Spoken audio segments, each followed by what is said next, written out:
I probably shouldn't be writing this. Not just because I know what it sounds like, a cliché of fantasy, but because part of me still doesn't believe it happened. That I let it happen. But it did. And it changed everything. Started as something for me. Just me. A photo shoot. Private. Personal. Intimate. A kind of love letter to myself, or maybe to the parts of me I thought I'd forgotten how to admire. He was just the photographer. Or at least that's what I told myself. I chose him because I trusted him. We weren't exactly close friends, but we'd known each other for years through mutual work, weddings, events, the occasional art show. He was the kind of guy you could send a 2A email to with a weird idea and he'd say, cool, let's try it. No judgment, just creativity. So when I told him I wanted to do a boudoir shoot, something soft, feminine, sensual, just for me, he didn't even blink. He just said, when? It was supposed to be simple. 1 hour, his studio, dim lights, silk sheets, the lace I never wore but somehow always kept. But something changed the moment I stepped in front of his lens.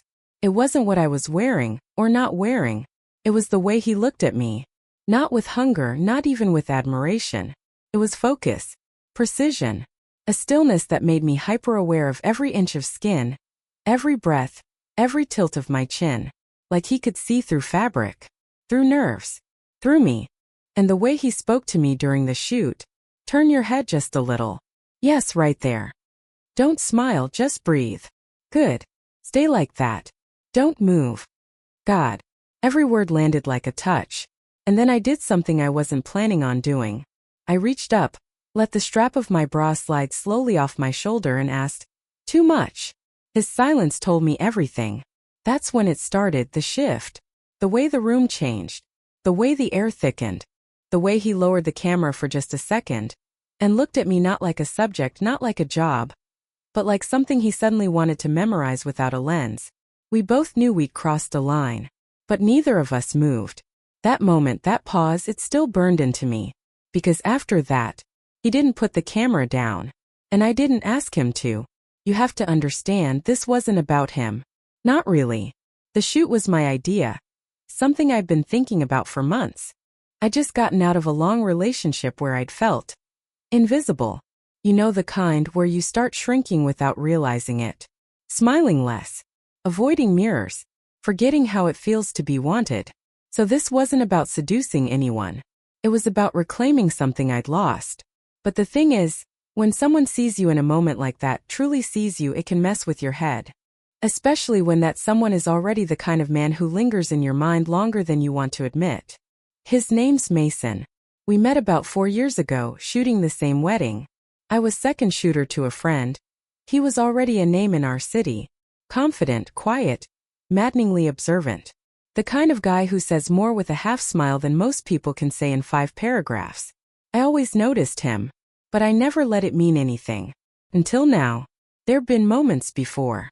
Fleeting ones. A joke whispered too close to my ear. The way his eyes held mine a beat too long across crowded rooms. A compliment that made me blush even though it was phrased like a casual observation. But he never crossed a line. Neither did I. Until I asked him to photograph me in lingerie. God, I didn't even think about how that sounded. I thought I was being professional, clear. This was art. A visual project. Expression. Nothing more. But now I couldn't stop thinking about the way his voice had dropped when he told me to stay just like that. Or the way his fingers brushed the back of my arm when he adjusted the lighting. Light as breath, but it burned. And the photos, I hadn't even seen them yet. But I felt them. I felt how exposed I was. Not just skin but soul. He didn't just take pictures. He captured me. And deep down, I think part of me wanted him to. I went home that night in a daze. The shoot had lasted longer than planned. We barely spoke at the end. Just awkward smiles and promises to edit soon. But I couldn't sleep. Because in my mind I was still there. Standing in his studio wearing nothing but lace and nerves. Watching his eyes darken with something I couldn't name. And I knew whatever this was, it wasn't over. Not yet. A few days passed. I tried to go back to normal emails, editing gigs, grocery runs, but nothing really felt normal.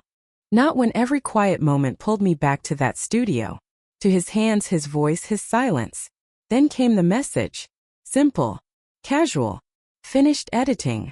Want to come by and choose which ones to keep? My stomach flipped. There were a million ways to say no.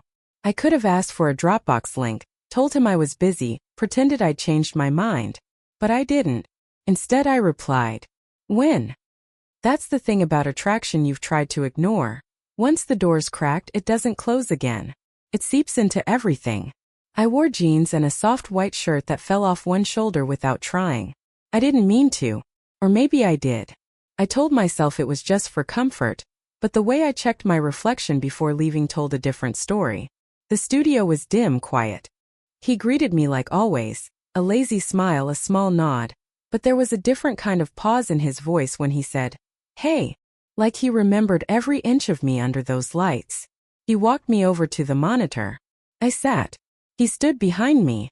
The first photo appeared on screen, and I stopped breathing. It wasn't just how I looked. It was how he saw me. Soft, powerful, open, like I was daring the world to look back. I felt him behind me, close, too close, his breath near my hair.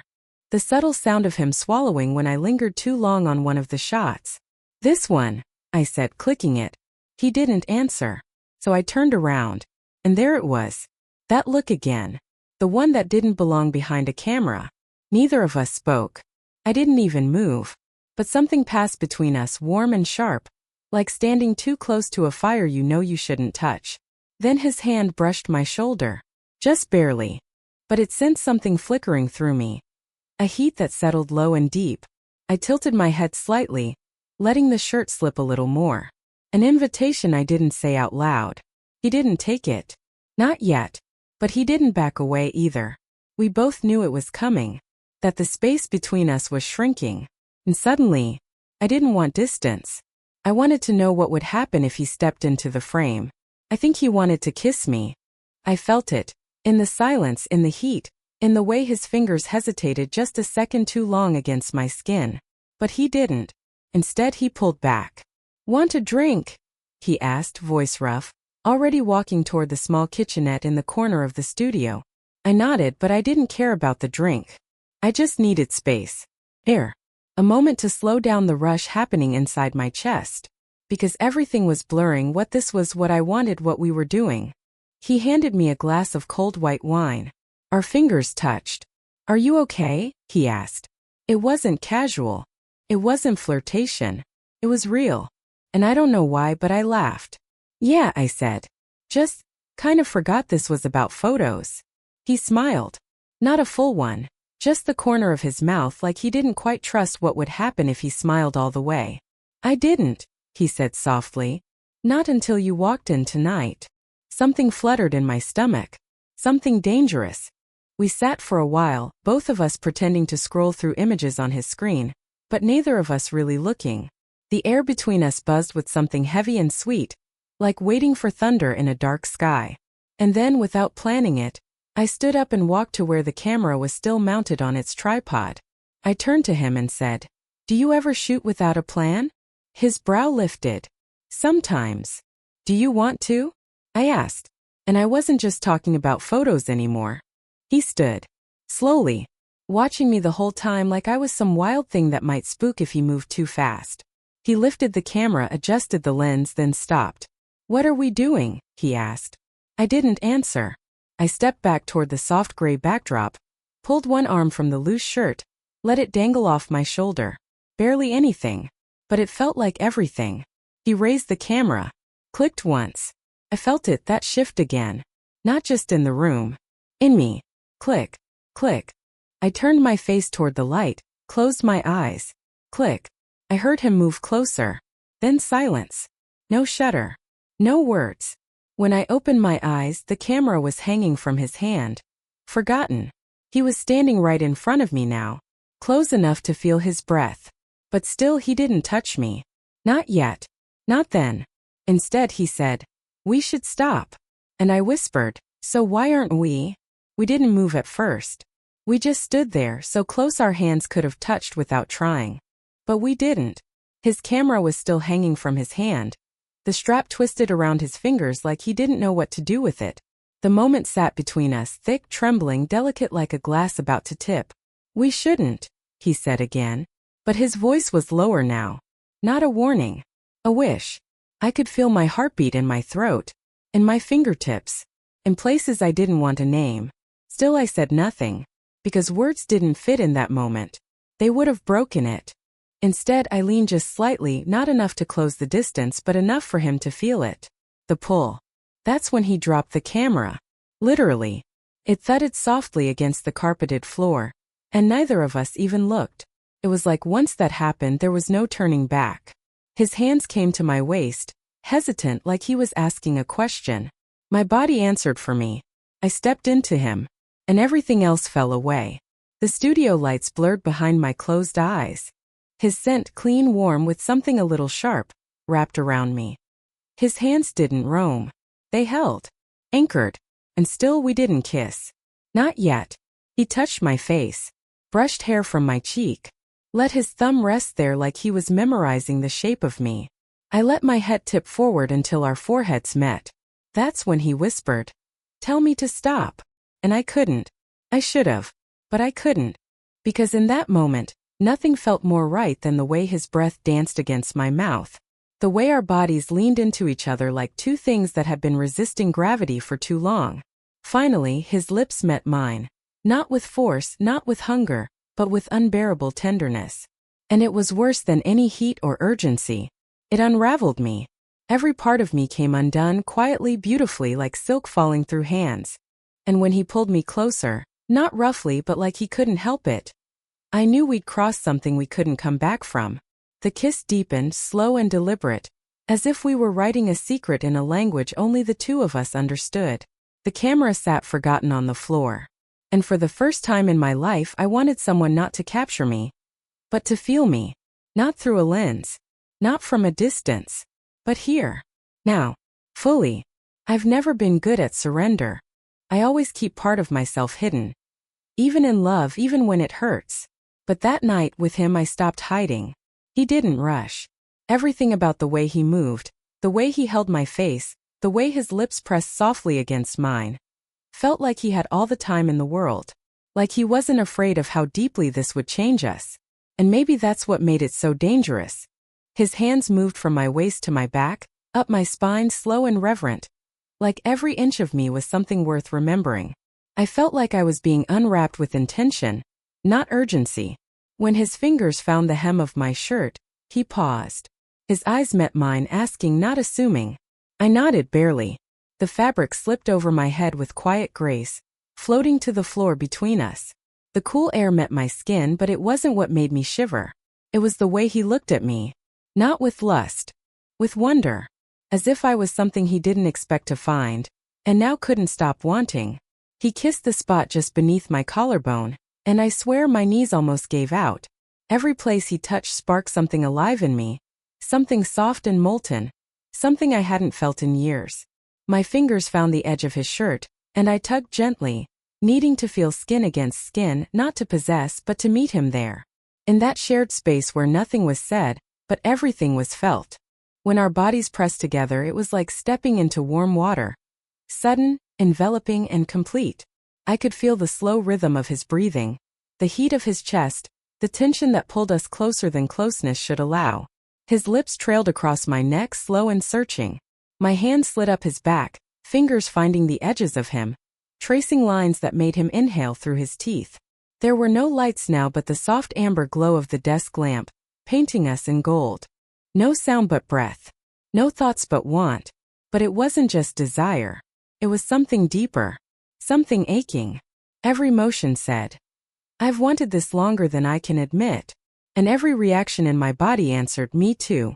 We moved together like a story we didn't know we were writing. One filled with slow turns, deep pauses, and no ending in sight.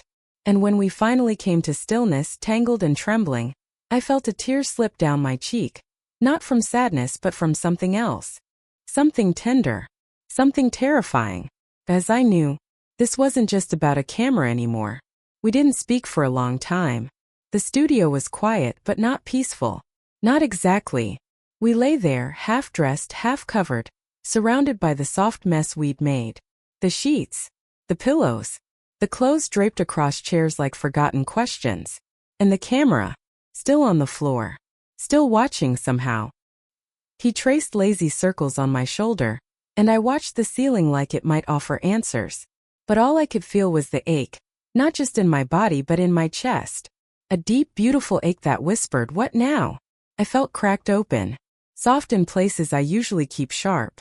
He hadn't just touched me, he'd gotten in. That's what scared me. Finally he spoke. "You okay?" I nodded but didn't look at him. I didn't trust my face. Then I whispered, "That wasn't supposed to happen." He laughed, but it wasn't joyful. It was short, low, a little bitter. "Yeah, I know." I rolled onto my side, facing him now. His eyes were gentle but guarded, like mine. "Mason," I started then stopped. What was I going to say? "This can't happen again?" That would have been a lie. Or maybe I wanted him to say it first just so I wouldn't have to. But he didn't. He just reached up, tucked a strand of hair behind my ear and said, "You were beautiful. Every second." I swallowed hard. That shouldn't have made my eyes sting, but it did. "I didn't plan this," I said. "I know," he replied. There was a pause. A long one. Then he added, "But I don't regret it." That undid me. Because neither did I. But still the fear was there. What had we just done? Could we go back? Would everything change now? Not just between us but inside me? I sat up slowly, wrapped the throw blanket around myself like it could protect me from the weight of reality. "I should go," I said quietly. He didn't argue. Just watched me get dressed slowly, carefully, like each layer was a shield. But before I left, he said something I didn't expect. "I'll send you the rest of the photos tomorrow. All of them." I paused, hand on the doorknob. All of them. That felt important. And I didn't know why, not yet. I didn't sleep that night. I lay in bed, phone on my chest, waiting for the notification. The photos. The evidence. Proof that what we did wasn't just in my head, that it had happened, and that it had meant something. Morning came. No message. No Dropbox link. No files. Just silence. By noon I caved and texted, "Hey, all okay?" He replied almost immediately, "Yeah, been swamped. Sending them tonight." But he didn't. Not that night. Not the next. Days passed. And still nothing. Something shifted in me. That ache? It became suspicion. Not because I didn't trust him, but because suddenly it felt like he was the one hiding now. I tried to be rational. Told myself he was busy. That maybe the moment had just overwhelmed us both, and he needed time. But it gnawed at me. The way he'd said all of them. Like it was a promise. Like he'd meant to give them and then chose not to.